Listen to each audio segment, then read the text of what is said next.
Salve, salve, seja muito bem-vindo a mais uma aula do Professor Rafa. E dessa vez, meu amigo, nós vamos iniciar uma longa jornada para conversar um pouco mais sobre o reino planter, sobre as plantas, ou seja, vamos conversar um pouco sobre botânica, um dos assuntos mais esperados da galera, né? Que sempre tem muitos votos quando a gente abre enquete para saber quais os assuntos que a galera prefere, que vídeos na internet. E hoje a gente vai iniciar, portanto, uma sequência longa de vídeos sobre botânica, iniciando um pouco a nossa discussão, conversando um pouco sobre as algas, que são os parentes mais próximos das plantas terrestres. Vamos ver como elas funcionam, o que elas fazem da vida, quais são as principais características que se assemelham em relação às nossas plantinhas. Quer saber um pouco mais sobre isso? Então chega junto depois da vinheta.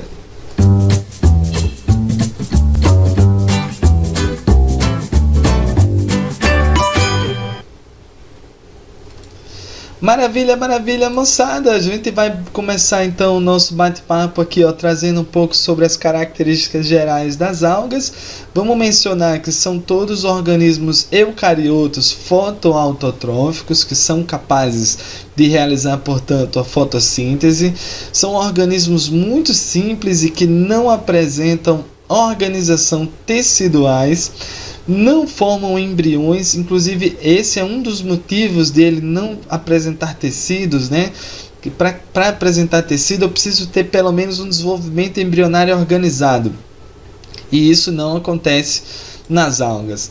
A maioria é marinha, todas elas são aquáticas, né? Porém a maioria é marinha, e a ocorrência ela depende basicamente da disponibilidade de nutrientes, obviamente, né? E o comprimento da onda da luz da superfície, né? E da superfície na qual elas crescem. Então ela vai precisar de luz, comida e um suporte físico, né? Todas as algas elas têm na verdade todas as macroalgas elas têm a necessidade de se instalarem, né, em algum substrato, se fixarem nesse substrato para que elas possam ficar próximo à luz que chega da superfície. No futuro, com certeza, a gente vai conversar um pouquinho melhor sobre como é que funciona essa fotossíntese, qual é a participação da luz nesse processo todo, tá? Seguindo o nosso bate-papo, a gente pega agora para conversar um pouquinho sobre as estruturas vegetativas. São as estruturas que são presentes exclusivamente nas algas multicelulares, que são as algas conhecidas como macroalgas, né? Vamos conversar um pouco mais sobre isso. Primeiro a gente lembra a existência do talo, que é o corpo da alga, né? O talo é essa estrutura filamentosa aqui, bem comprida, que inclusive traz o nome desse grupo, né? Dá nome ao grupo. A gente chama essas macroalgas de organismos talófitas, né? São semelhantes a plantas, né? Que apresentam o corpo organizado em um talo. Todas elas são conhecidas, portanto, como macroalgas. Além disso, associado ao talo, bem na base dele, a gente tem uma estrutura especial conhecida como apressório. Os apressórios são estruturas de fixação e, portanto, fixam a alga na superfície do substrato, que geralmente é uma rocha, tá? Além disso, você tem as hastes, né, que são essas estruturas compridas que a gente apresenta aqui, bem longas. Essas hastes são estruturas cauliformes, que têm forma de caule, parece muito com caule, parecido com a estrutura das plantas terrestres, mas não chega a ter a mesma complexidade. Então a gente não chama de caule, vamos chamar apenas de hastes, tá? Geralmente são ocas e são capazes de realizar fotossíntese. Perceba a existência dos pigmentos fotossintetizantes aqui, presente na haste, né? Agora, não são lignificadas, né? O que é uma estrutura não lignificada? É uma estrutura que não tem tanta firmeza, né? É uma estrutura que tem pouca sustentação, que traz pouca sustentação e é muito flexível, né? Agora, por que as plantas terrestres, né, moçada, elas precisam de uma estrutura bastante resistente? E as algas podem se dar ao luxo de apresentar estruturas bastante flexíveis, né? Bom, moçada, que você vai lembrar aqui é que a água tem um empuxo muito mais forte do que o ar, né? Então, se a água tem um empuxo muito mais forte do que o ar, essas estruturas elas conseguem se manter erguidas para que a fotossíntese aconteça, mesmo que ela não seja aquela estrutura mais rígida do mundo, né? Às vezes uma estrutura flexível se mantém erguida só pelo empuxo da água, o que não aconteceria, por exemplo, em ambiente terrestre.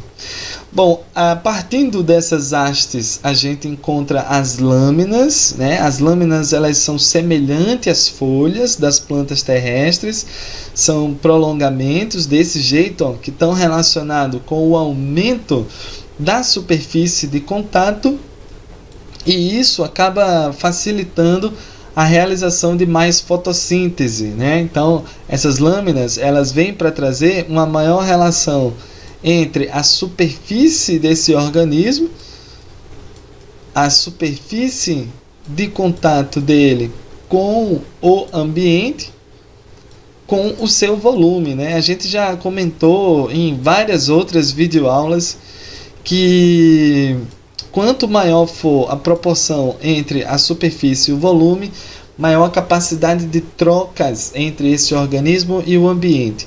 E para a fotossíntese é fundamental que essas trocas aconteçam em relação, por exemplo, ao CO2, em relação ao oxigênio.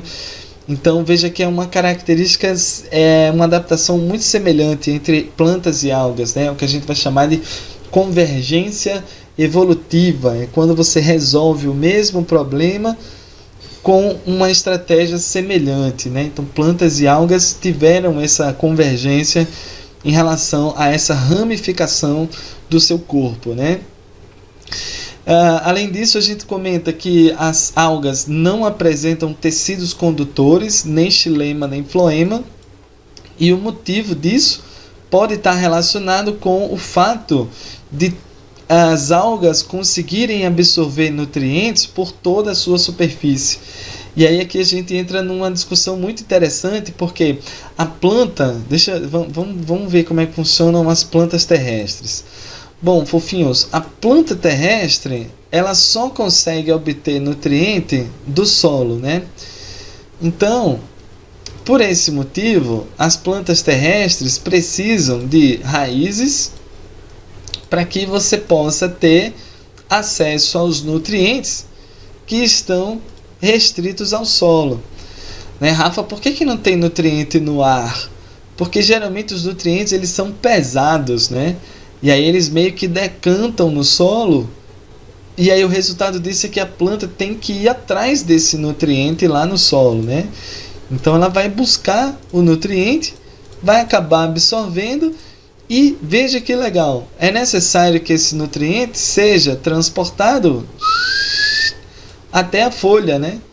Não só até a folha, mas como todas as partes da planta devem receber os nutrientes que foram absorvidos do solo. E aí veja que a planta precisa de duas coisas: precisa de uma raiz para absorver esse nutriente e precisa de um vaso transportador, de uma estrutura transportadora para levar esse nutriente até o resto da planta. Nas algas a brincadeira é diferente. Você tem nutriente espalhado por toda a superfície da coluna d'água, por esse motivo eu consigo absorver esses nutrientes por toda a minha superfície. Então essas estruturas filamentosas aqui, as lâminas, elas conseguem absorver nutrientes, a haste consegue absorver nutrientes, né? Então isso não traz aí uma necessidade, por exemplo, de raízes. As algas, elas não precisam de raízes, porque o nutriente não está no substrato, o nutriente está livre na coluna d'água. E segundo, não precisa de um vaso transportador, porque todas as células se nutrem a partir da absorção dos nutrientes que elas mesmas adquirem lá pela coluna d'água, né? Então, algumas diferenças entre plantas e algas, a gente vai ver semelhanças e vai ver muitas diferenças também, né?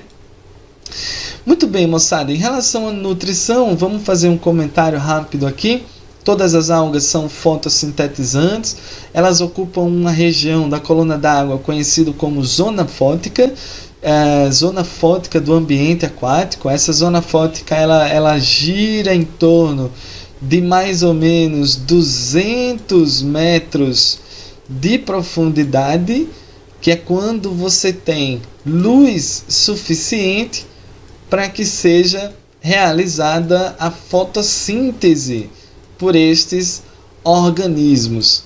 Rafa, abaixo de 200 metros tem luz? Tem luz, mas não é suficiente, Chuchuco, para a realização da fotossíntese. Então, por isso que a gente sempre vai observar as algas na região mais superficial das águas, dos sistemas hidrológicos aí da parada, né? O principal pigmento fotossintetizante é a clorofila A.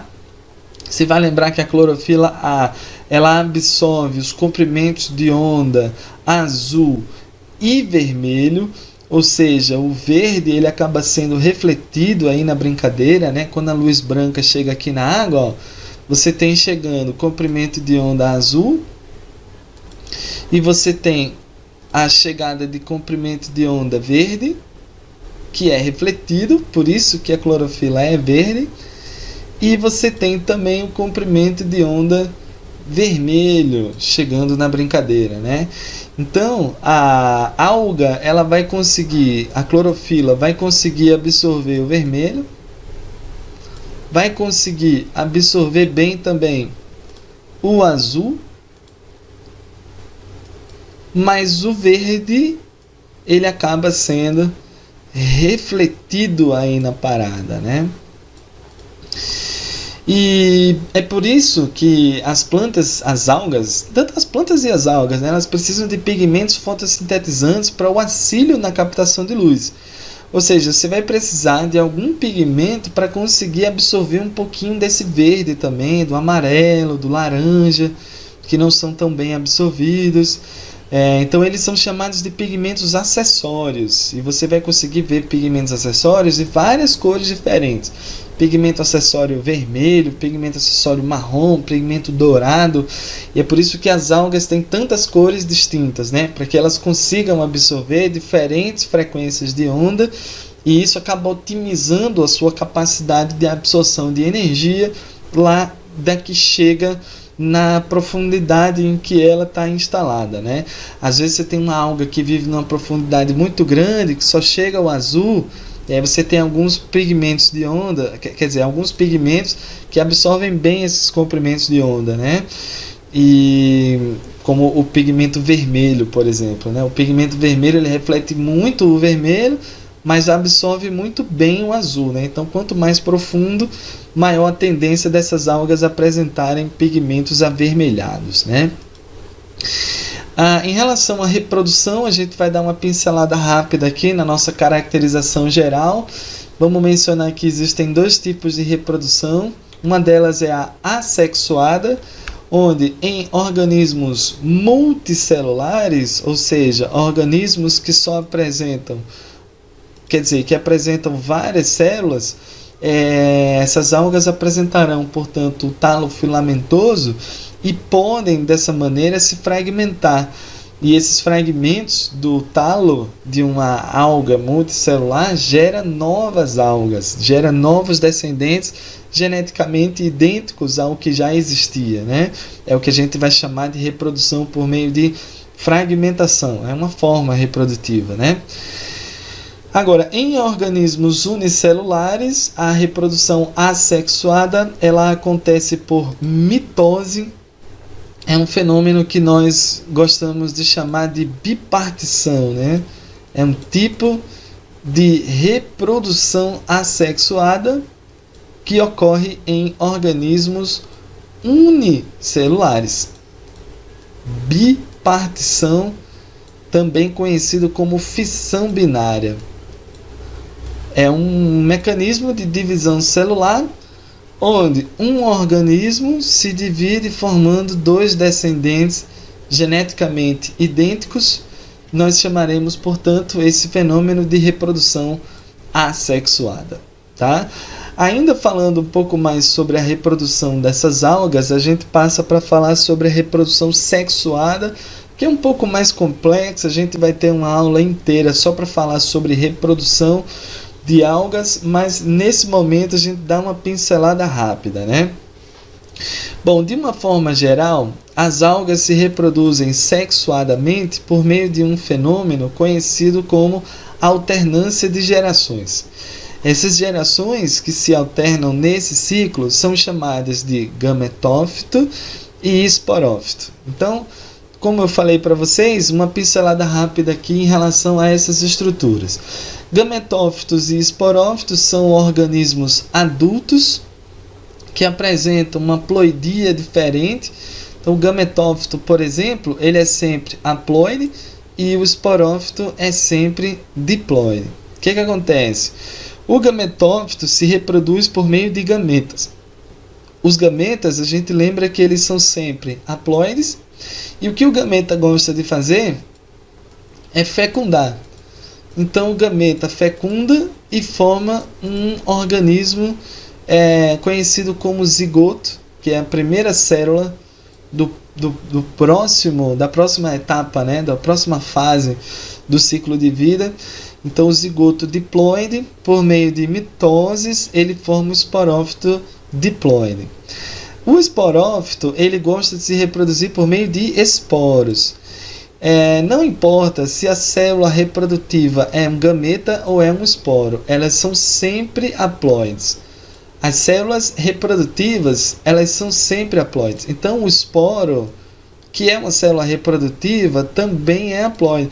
Aí pense comigo, poxa, você tem um esporófito diploide. Como é que ele vai produzir um esporo haploide, né? Bom, ele vai produzir um esporo haploide por meio de um tipo de divisão celular conhecida como meiose.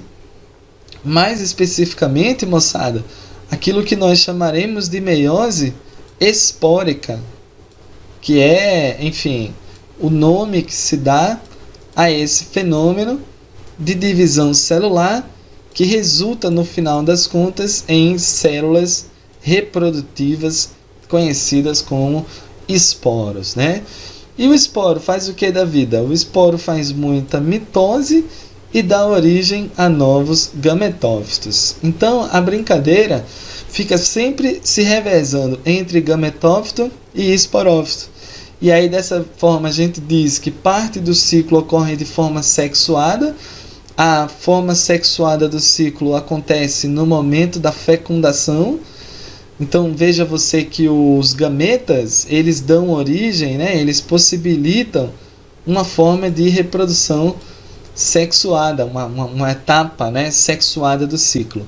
Os esporos, eles não fecundam, né? Eles só fazem mitose. Então, a gente vai acabar dizendo que existe uma fase de reprodução assexuada durante esse ciclo. Valeu, moçada? Então, essa foi a nossa discussão sobre as características gerais das algas. Espero que você tenha gostado dessa introdução. Nas próximas aulas a gente vai trazer outros detalhes importantes, como, por exemplo, o aspecto reprodutivo mais detalhado, principalmente para você que vai fazer um vestibularzinho mais agressivo, tá? Vamos conversar um pouco melhor também sobre a classificação e a diversidade das algas na natureza. Valeu, moçada? Mas por enquanto vamos ficando por aqui. Um grande abraço e até a próxima. Falou!